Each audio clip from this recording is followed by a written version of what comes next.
Yes, good morning, Doctor. Shikanoga Frank.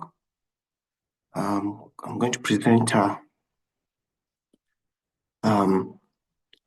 topic, explainable cloud forensics for virtual machines in heterogeneous distributed data centers for proposal for my master's program.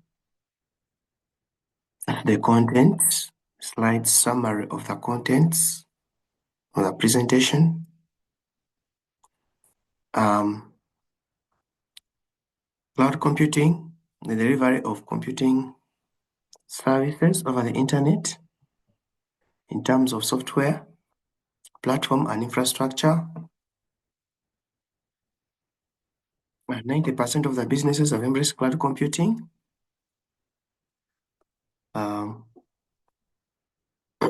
From this graph here, this graph is showing Amazon Web Services dominating the cloud computing market share, followed by Google Cloud, then followed by Microsoft Azure. This other graph here shows the cloud security incidents that have happened. We're talking about cloud computing. There's no way how we can talk about cloud computing and we don't talk about virtualization. Virtualization is a process of creating multiple instances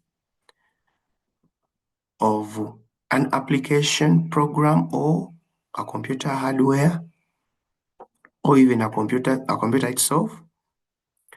When you create multiple instances of for example, CPU, RAM, storage, by a program called a software program called a hypervisor, it means that we have done what we call virtualization. So the creation of multiple instances from a single hardware or software, so that those instances can be deployed on the cloud for public use, is what we call virtualization. Software can also be virtualized using various software virtualization programs, such that multiple instances of that application or program, like Google Docs, it is virtualized and it can be deployed in the cloud for public access. This diagram here shows 5 virtual machines created from a single host machine running a Windows 11 operating system, and then these virtual machines will be deployed in the cloud and then will be provided to the users. All users will access them. There are various types of virtualization. These are the various ones. Then this is the cloud computing architecture. The cloud computing architecture, we have the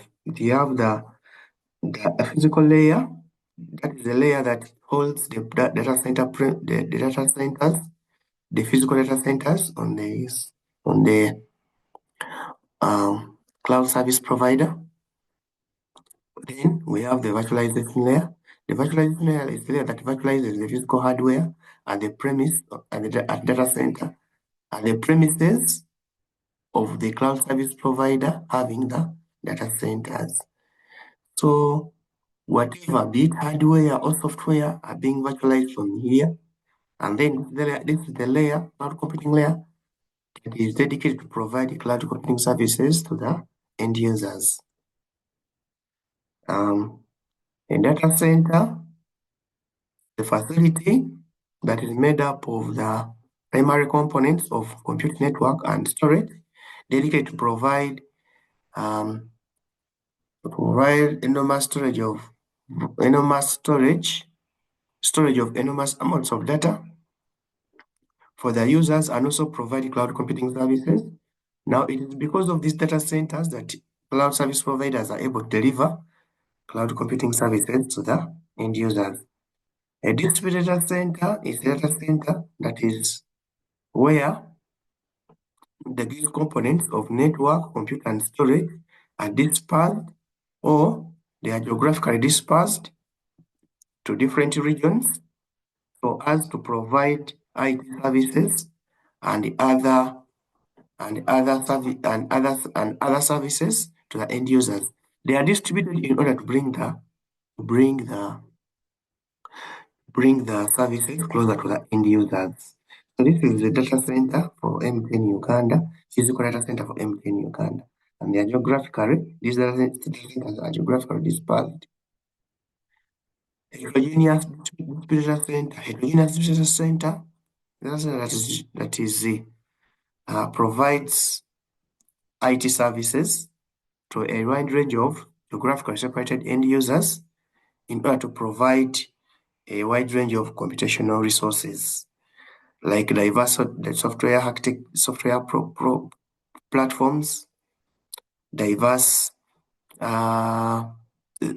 computational hardware resources, diverse cloud deployments, different cloud models, and also heterogeneous data center can also incorporate different service providers or cascaded cloud service providers.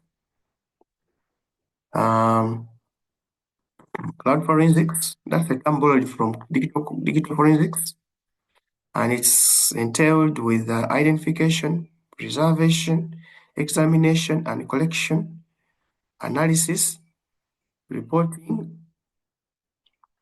of crime incidents that have happened in the cloud computing environment. Previously,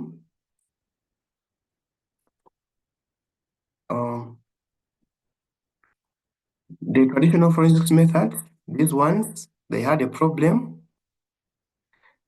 As I read from the various literature and papers, these are some of the traditional cloud forensics methods that are used for extracting and analyzing and identifying digital crimes that have happened, or crimes that have happened in the cloud. Now, because they have the problem from the fact that they are slow, cannot bypass the virtualized layers of abstraction, they have a high false positive rate, and lack explainability. Problem statement. There are very many services that are provided or deployed in the cloud, and virtual machines are some of the services that are being provided or deployed under infrastructure as a service. Now, once these VMs are deployed in the cloud, they can be compromised by cyber attackers to perform the various types of malicious activities.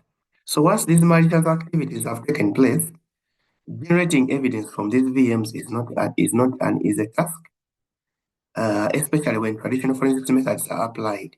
Due to the fact that they are slow, manual, they lack explainability, and they cannot bypass the virtualized layers of abstraction, as we saw from the other diagram of the cloud computing architecture. And also, the data is not local. It is local.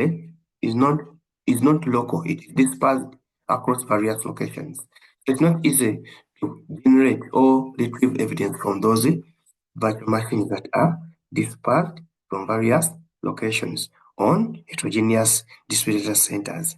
We need to develop a framework that will help forensics investigators detect crime generated from the virtual machines spread across various heterogeneous distributed data centers with the help of explainable AI. So these are the specific objectives.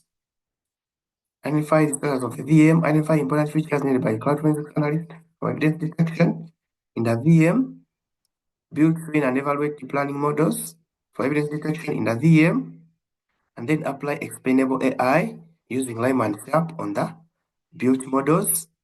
Significance of the study.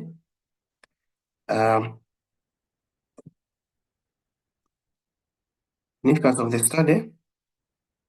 It will help to build strong security systems. Once this framework is implemented, strong security systems will be implemented in order to block security threats that happen in the cloud, and also